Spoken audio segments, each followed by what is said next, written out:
is the G1 podcast.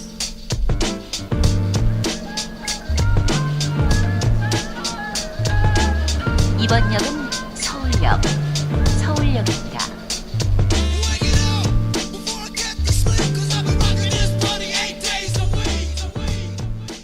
What is up, everyone? Welcome again. I'm your man behind the mic, GP. This is the G1 podcast. We're bringing our March Made in Korea theme to a close with this week's offering of Soju, and not the shitty convenience store, oh so good with samgyeopsal type we all need from time to time, but the age-old kind that dates all the way back to the Joseon era. Why not focus on the green bottle stuff, you might be asking? Well, you're about to find out, but before you do, I'm announcing a giveaway and a collaboration. Details on how you can potentially get your lips on a bottle of the traditional can't buy this anywhere rice distilled soju will be coming at the end of the podcast, which starts now.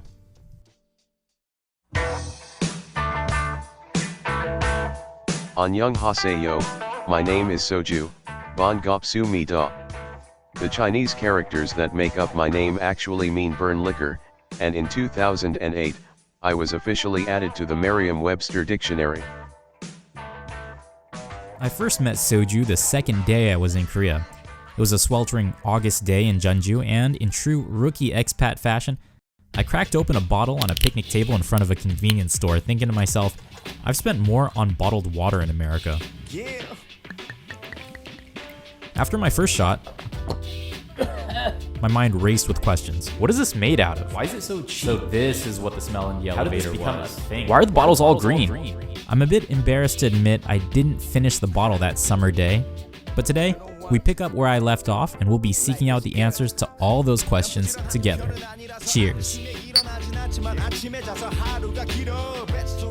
We're outside of Anguk Station, meeting the group, about to go on this Brewmaster tour. Alright, the Brewmaster tour. You just heard from Veronica.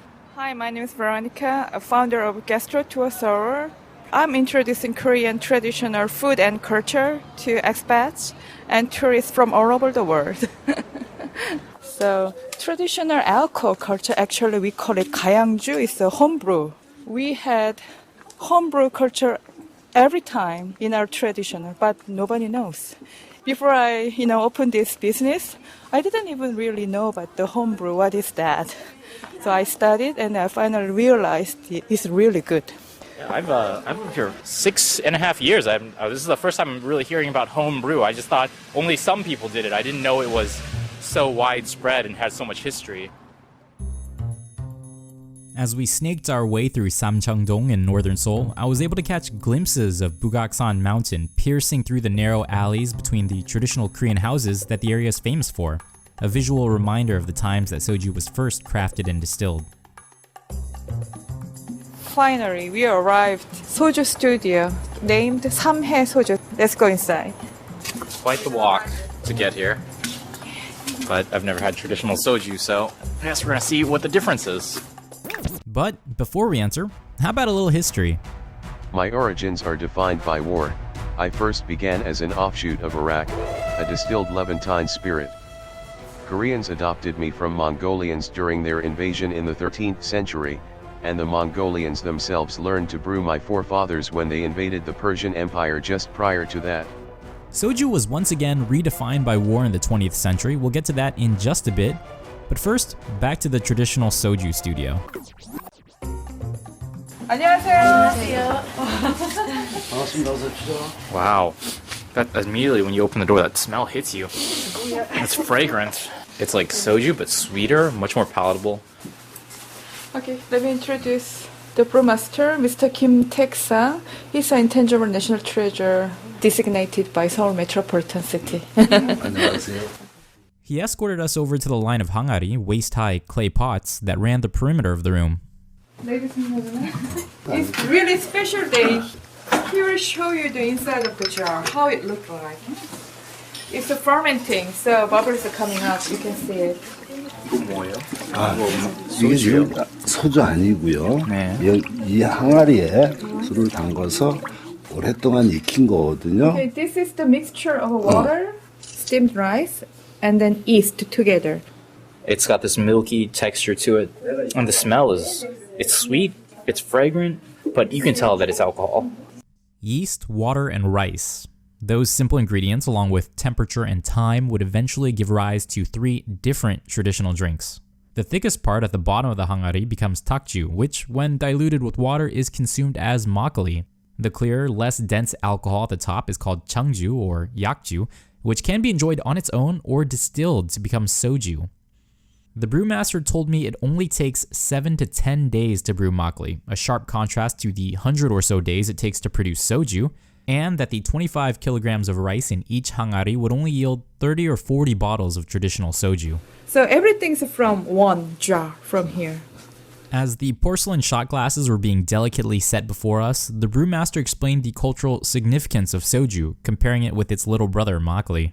첫째, 소주가 만들기가 제일 힘들어요. Personally, soju is the most difficult drink to make. It takes a lot of time for an ordinary person to make their own soju, and it requires effort. Makgeolli can be made easily, but soju is too hard to make at home.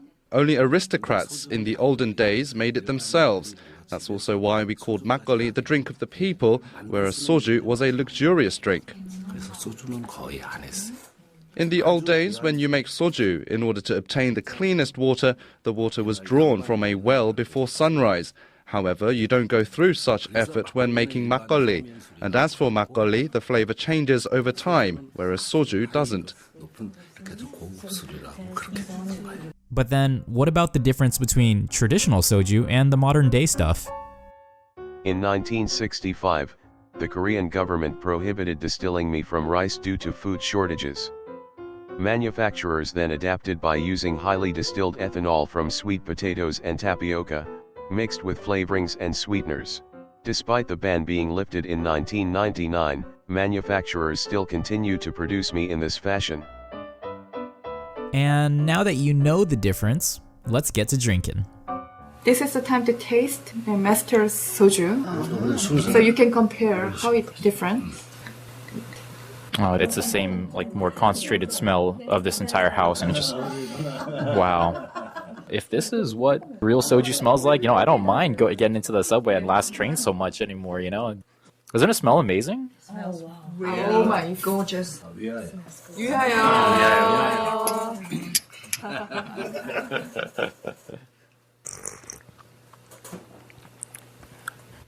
Ooh, it comes out of your nostrils a little bit.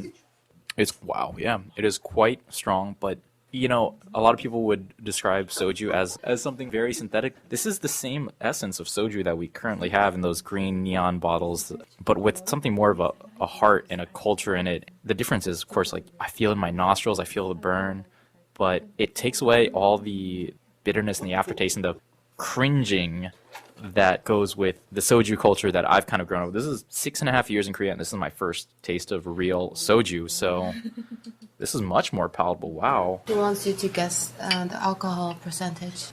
It looks exactly the same. It tastes strong. I'm going to go with maybe 22 is my guess. 22%. Very strong, yeah. 40? Oh, I see 40. 45. This is 45. 45%? This is 45%. Its fragrance and smooth taste stood head and shoulders above what I was used to, which made me curious about why it wasn't more popular. I asked the brewmaster if crafting traditional soju could simply be adapted into a larger scale setting, much in the same way a number of craft beers have been. 공장으로도 할 수는 있는데 공장으로 했을 You can do it in a factory, but when you do, the soju loses its meaning, the meaning of tradition. So even if it's only very limited production, those who uphold the traditional method should continue to do so. 그렇게 하면서 품질이 고급화되리라고 보는 거예요. The meaning of tradition. Tradition comes at a price though. The brewmaster was charging 25,000 won a bottle compared to a generic bottle of soju which costs 소주 한 병은 얼마요? 1,350원이요. 1,350 won, give or take a few hundred won at any mart or convenience store here in Korea. Expect to pay a bit more if you're abroad though. Hi, my name is Jackie and I live in Sydney, Australia. My name is Jessica. I'm Kay. Soju costs about $11, which is about 10,000 Korean And in won. Yokohama, Japan, soju is 270 yen or 3,000 won a bottle. In London, soju is about £7 or 12,000 won. 안녕하세요. 저는 독일 프랑크푸르트에서 사는 Marcus from Frankfurt, Germany, and over here a bottle of soju is about €3.50 or 4,761. 4,760원입니다. Despite inflated prices due to shipping costs and relatively short supply abroad, there is indeed a demand to match it. I possess the top market share in the diluted alcohols category. I'm exported to over 80 countries, and in 2013, global sales by my leading manufacturer were 750 million bottles. The second largest spirits brand, a British-owned vodka manufacturer, sold less than half that number. Exported to over 80 countries, and at least one of those countries has started their own grassroots traditional soju distilling. Hi everybody, this is Brandon Hill from Toki Soju. We are based here in New York. I moved to Korea in 2011 and I attended Susabori at Gyeonggi University where I studied traditional Korean fermentation techniques and distillation techniques as well. I moved back to New York to head up a whiskey project, and whenever I had open fermenters, I started making makgeolli because I couldn't find any of the good unpasteurized stuff here in the U.S., and it was met with such good response that I started making makgeolli and soju here, and that's kind of where Toki came about. But wait just a second.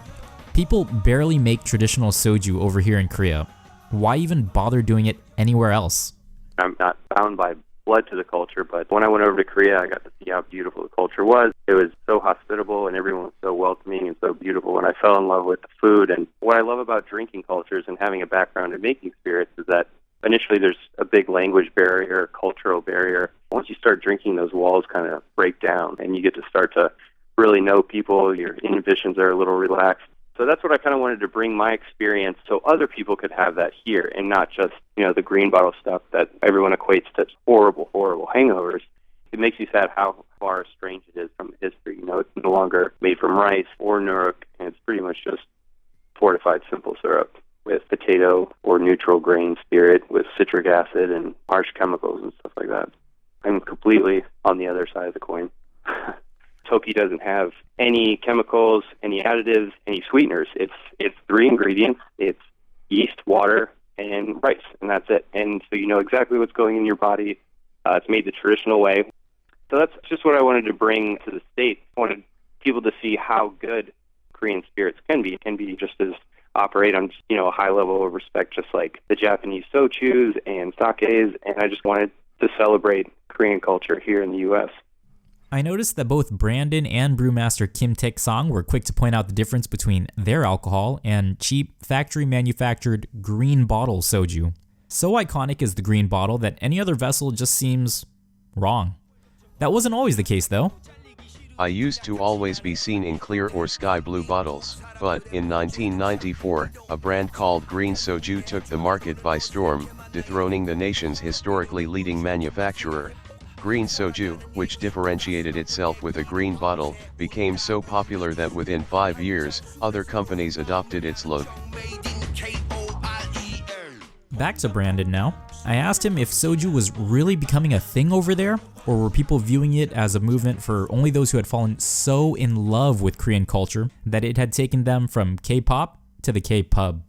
Just like Korea, America is a big drinking culture, and anytime you add good food and booze to the equation, we're going to be on board. So I think that's been the initial draw, is we are kind of a shot culture as well. So I think we really adapted it quick, being able to have a bottle on the table, and the community and camaraderie of it is really attractive to Americans. So I think that's where the initial allure was, and I'm just trying to take it a step up and show everyone what it can be.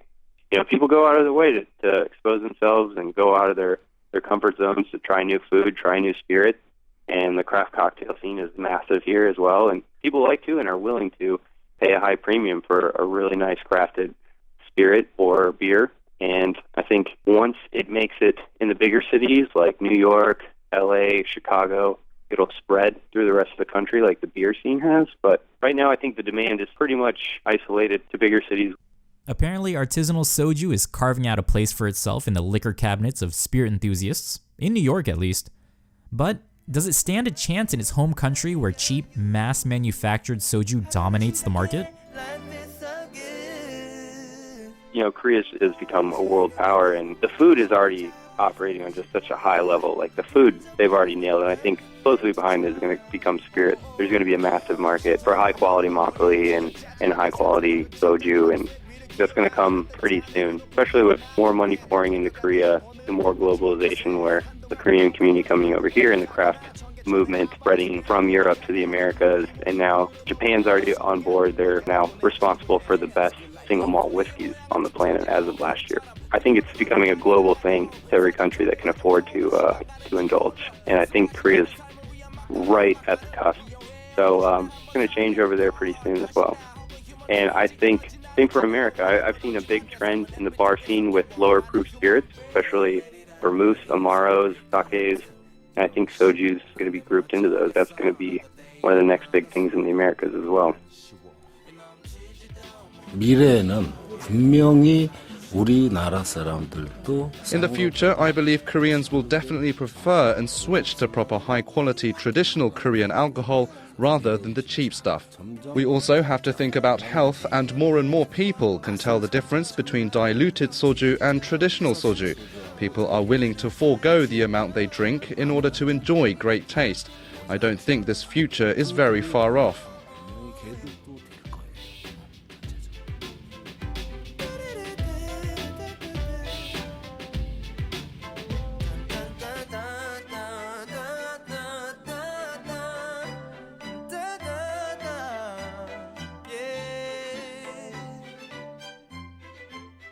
This episode was made with production help by Christina Suh and Jamie Lee, translation by Hansel Ju. Special thanks to Veronica Gang of Gastro Tour Seoul, Autumn Rowe, Jackie, Jessica, Marcus, and Kay for their international contributions, as well as Samhae Soju here in Seoul and Toki Soju over in New York. Now on to how you can win yourself a bottle. Share this podcast with your Facebook friends via the G1 Podcast's Facebook page. That's how I'll know you're participating. And while you're at it, go ahead and give us a like as well. We really appreciate it. The contest is open to everyone over the minimum drinking age, obviously, but is limited to listeners residing in Korea and the United States. Other international listeners, I'll find another way to show you some love a little bit further down the line, I promise. The contest ends on Friday, March 25th, so make sure to share before then. Winners, that's right, plural, will be announced shortly after, and you can double your chances of winning by subscribing to the Korea Nerds YouTube channel. Check out his video and follow the participation instructions there as well. This week he's also doing an alcoholically fueled episode. Here's just a tiny snippet of that now. What metric are we using to rank these alcohols? Quite simple. Let's look at the math. We took a container, figured out how many milliliters are in a container, multiplied it by the percent alcohol, then we divided it by 18 milliliters. Why? Because that is a standard drink if it's pure alcohol. Then all you do is take the calories that are in that bottle or can, and then divide it by the number of standard drinks in that bottle or can, and we get the number of calories per standard drink. Or the amount of calories per unit of up. Yeah. You're gonna censor that, right? Hell yeah. Okay, so what's number 5? Starting with the worst is the... All the links are in the description and on the Facebook page as well. If you absolutely cannot wait to rid yourself of your sobriety, pick up a copy of Groove magazine. This month's edition features a great story called A Day to Be Irish. It tells you all about the St. Patrick's Day festivities going on in Seoul tomorrow. Alternatively, you can also head on over to the website's event calendar for that information as well. I've got an entirely Korean translation of my What Keeps You Here episode in the works, as well as the follow-up to last year's wildly popular Sex in Korea episode. The only way to keep up to date on both of those is to subscribe and follow me on Facebook, though. As always, I welcome your comments and feedback. Let me know what you'd like to hear, and until next time, this is GP for the G1 Podcast.